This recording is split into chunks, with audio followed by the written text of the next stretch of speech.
Assalamualaikum warahmatullahi wabarakatuh. Salam sejahtera untuk kita semua. Om Swastiastu, Namo Buddhaya, salam kebajikan. Yang saya hormat Ketua Umum Asmindo, Bapak Edi Rohemat, pengurus Asmindo, dan juga hadirin yang berbahagia. Maaf saya tidak bisa menyebut satu persatu. Saya didampingi Pak Hanung Harimba, Deputi Usaha Kecil dan Menengah.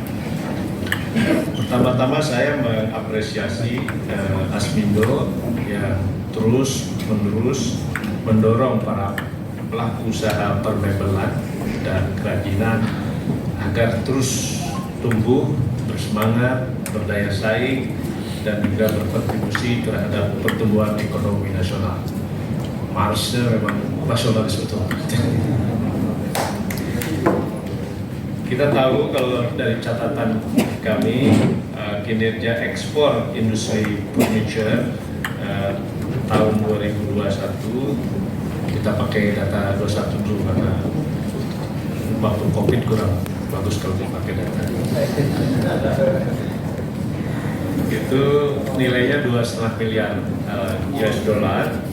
Dan ini meningkat ya sekitar 33% dari tahun 2020, yaitu 1,9 miliar dolar. Jadi ini masih bagus lah, di tengah COVID pun masih bisa tumbuh. Sedangkan target ekspor furniture Indonesia pada tahun 2025 itu ditargetkan 5 miliar dolar per tahun. Ya.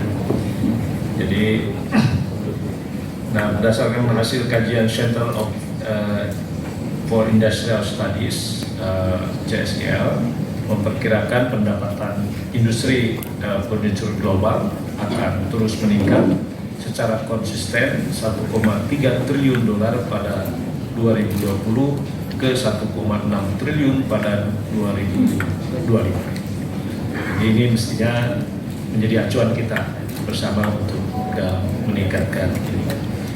Nah, kita meskipun menghadapi dunia yang tidak menentu saat ini, ya, tapi alhamdulillah ekonomi Indonesia cukup membanggakan. Di kuartal 3 kemarin kita bisa kembali normal 5,7% pertumbuhan ekonomi kita, dan kita terus.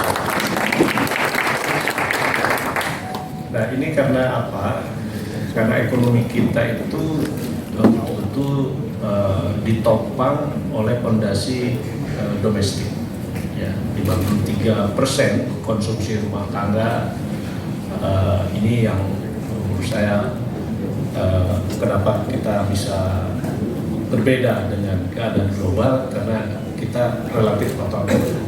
Nah, di samping itu juga tahun kemarin kita betul-betul mengefektifkan belanja pemerintah, apalagi dengan kebijakan baru ini usulan kita nih, di mana 40% belanja APBN, belanja pemerintah dan daerah harus membeli produk koperasi dan UMKM. Itu cukup besar ya, kalau tahun ini sekitar 3.600-an US dollar, rupiah APBN kita. Jadi 40% kan cukup besar. Dan itu estimasi dari BPS, tanpa ada investasi baru, kalau 40% ini dibelikan untuk produk koperasi dan UMKM, itu bisa meng-create pertumbuhan ekonomi sekitar 1,85% atau menyediakan lapangan kerja sekitar 2 juta. Dan ini sangat penting. Nah, Pak Presiden melihat kinerja ini ingin terus menambah porsi belanja untuk produk dalam negeri. Jadi memang sekarang tinggal TKD. Nah, pendekatan ini bukan berarti nanti ya kita akan menutup dengan produk dari luar. yang kita ingin dorong adalah bagaimana ini harus belanja pemerintah. Kalau masyarakat silakan. Nah, belanja pemerintah ini kita akan terus ini sebagai nanti semacam substitusi impor lah untuk produk ini. Nah, karena itu di kebijakan investasi juga nanti akan semakin didorong, ya, investasi asing untuk bermitra dengan para pelaku usaha di tanah air. Karena nanti ini urusan dengan TKDN dan lain sebagainya. Nah, jadi pengadaan pemerintah tetap harus berkualitas, karena itu tadi belanja 40% UMKM itu juga jangan mengabaikan kualitas, karena itu kita akan dorong nanti kemitraan, ya, kemitraan usaha besar dengan UMKM. Nah, kami sudah menyiapkan konsep kebijakan KUR cluster untuk mendorong kemitraan. Jadi nanti kita sudah akan coba, kemarin sudah launching dengan Pak Presiden, KUR cluster untuk mendorong kemitraan usaha besar dengan UMKM. Karena Indonesia ini sekarang baru 7% UMKM yang sudah bermitra dengan usaha besar, bandingkan dengan Vietnam yang baru, ya, lebih terlambat dari kita untuk masuk ke industrialisasinya. Mereka sudah 24,6%. Nah, padahal sekarang di Undang-Undang Cipta Kerja sudah ada stimulus, insentif pajak maupun kebijakan upah untuk subcontracting koperasi atau UMKM, subkontraktor untuk produk usaha. Nah, jadi konsepnya adalah kita ingin UMKM itu menjadi bagian daripada industrialisasi. Jadi UMKM jangan hanya bikin keripik, kerupuk gitu ya, tapi sudah menjadi bagian dari industrialisasi. Karena kalau nggak begitu, UMKM kita nggak pernah akan meningkat kualitas produknya.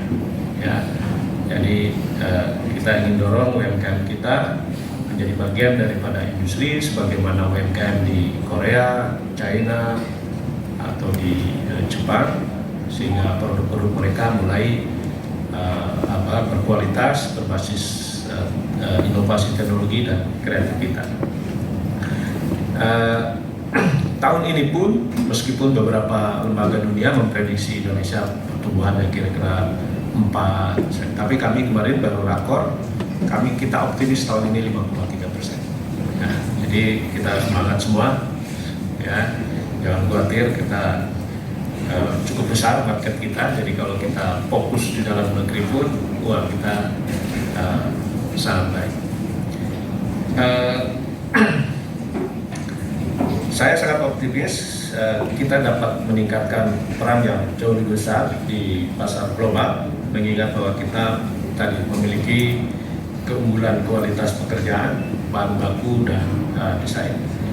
Karena itu pada kesempatan ini saya juga ingin menyampaikan hasil pertemuan kami dengan SECO, ya, di SECO itu semacam di Swiss, ya, kemarin waktu di Davos.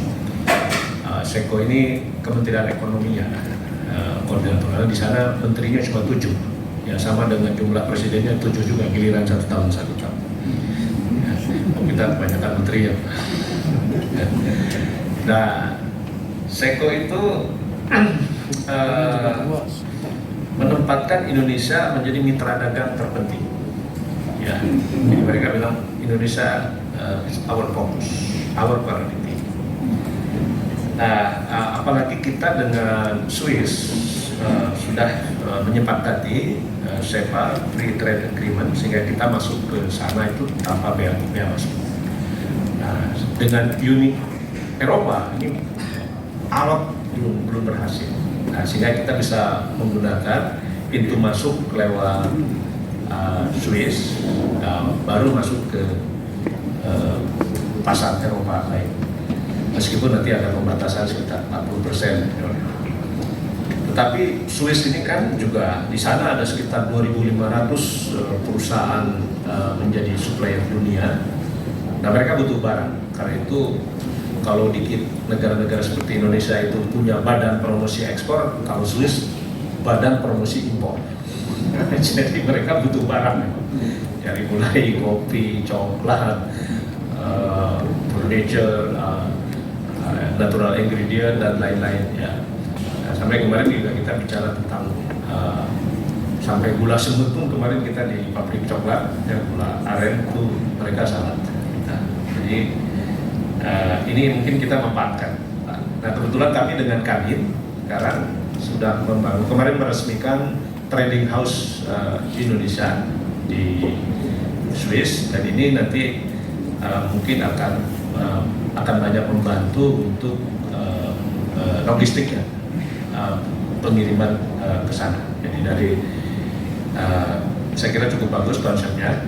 Jadi dengan trading house itu terutama bagi UMKM yang produksinya kecil-kecil, ini bisa menjadi agregator sekaligus juga untuk menjadi solusi biaya pengirimannya. Jadi kita ekspor borongan lah kira-kira. Jadi satu kontainer itu mungkin nanti banyak produk. Jadi kita harapkan juga nanti akan ada, kami disarankan untuk kerjasama dengan perusahaan logistik terbesar di dunia, di MSC di Swiss, mungkin supaya dapat diskon lah.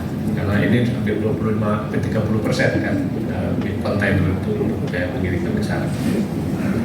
Nah, fokus kerjasama dengan pasar Eropa sebagaimana disampaikan oleh Presiden EU Commission Ursula von der Leyen, bahwa yang masuk ke Eropa nanti itu produk yang sifatnya produk sustainability ya, seperti yang sedang dikembangkan pemerintah, yaitu misalnya sekarang bambu juga, mereka waktu saya cerita bahwa kita mengembangkan bambu, mereka sangat antusias karena pasar Eropa hanya akan terbuka khusus untuk green industrial plant.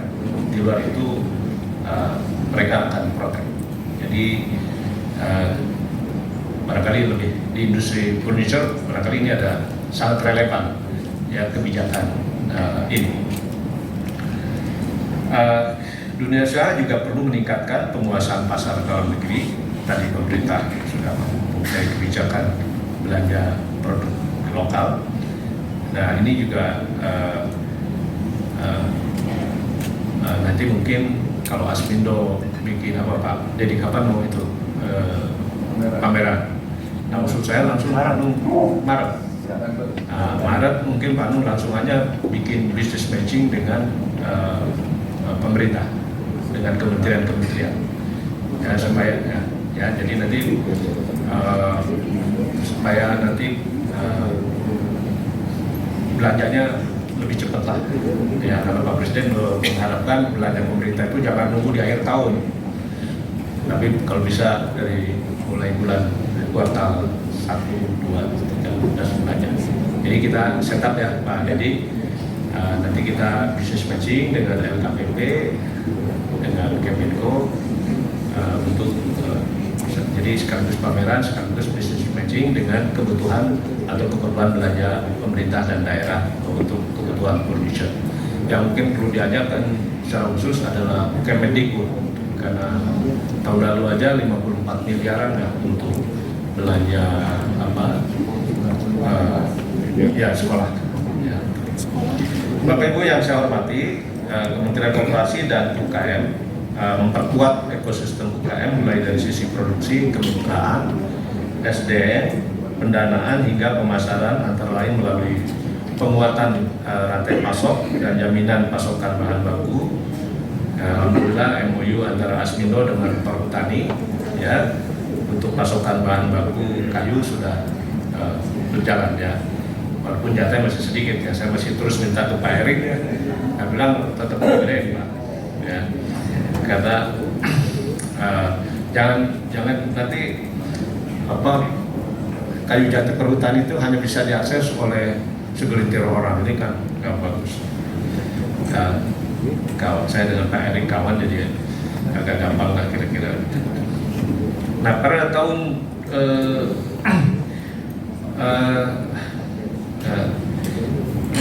dan yang penting juga soal rotan ini Pak. Ya, rotan ini kan belum termanfaatkan betul. Di Kaltim aja per bulan itu ada 10.000 ton.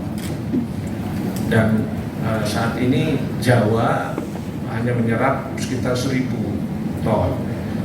Nah, yang lainnya diselundupin Pak. Ya, karena kalau nggak dipanen juga busuk gitu. Nah ini sepertinya memang harus dipikirkan nih bagaimana mengolah rotan kita, sehingga kebijakannya ini kan jadi pertarungan Pak. Kalau memang di dalam negeri rotan ini nggak diproduksi, daripada busuk dan diselundupkan, kita pikir akan diekspor bahan bakunya. Tapi Pak Deddy waktu itu udah bilang jangan Pak Deddy. Tapi kalau jangan itu jangan sampai kita mendukung penyelundup juga kan gitu. Nah, jadi kan R&D-nya. Saya kira, nah ini kan udah bagus-bagus. Waktu saya hadir di mana? Di Jogja, wah, mengakses teknologi produksi modern. Kita di tahun 2023 akan banyak dibangun rumah produksi bersama, ya, yang nanti ini bisa semacam factory sharing yang nanti UMKM bisa maklum, nah, supaya mereka punya pabrik lah sekelas industri. Kita tidak lagi bagiin alat Pak. Kalau bagiin alat nanti ya hanya dibagi gergaji gitu. Jadi kita mau bangun rumah produksi modern yang nanti para UMKM maklum. Ya, tergantung dari tiap daerah kualitasnya. Nah, yang waktu itu tertunda Klaten, karena Klaten tangan ya. Nah ini problemnya di tanah. Yang kita akan lanjutkan yang di Desa Terangsang, Sukoharjo, ya itu khusus untuk rumah produksi kota. Nah di tempat-tempat lain kita ada di Aceh, di Sulawesi Utara, di Kali. Nah ini kalau ini berhasil kita akan bangun terus, ya supaya nanti tidak ada lagi produk UMKM yang tidak bermutu. Ya, kita berkualitas, mereka nggak mungkin punya pabrik atau peralatan yang modern, kita bangunkan dan mereka maklum nanti akan dikelola oleh koperasi sehingga nanti kalaupun maklum harganya murah, ya, dan pabriknya dirawat, ya karena nanti manajerialnya seperti mengelola.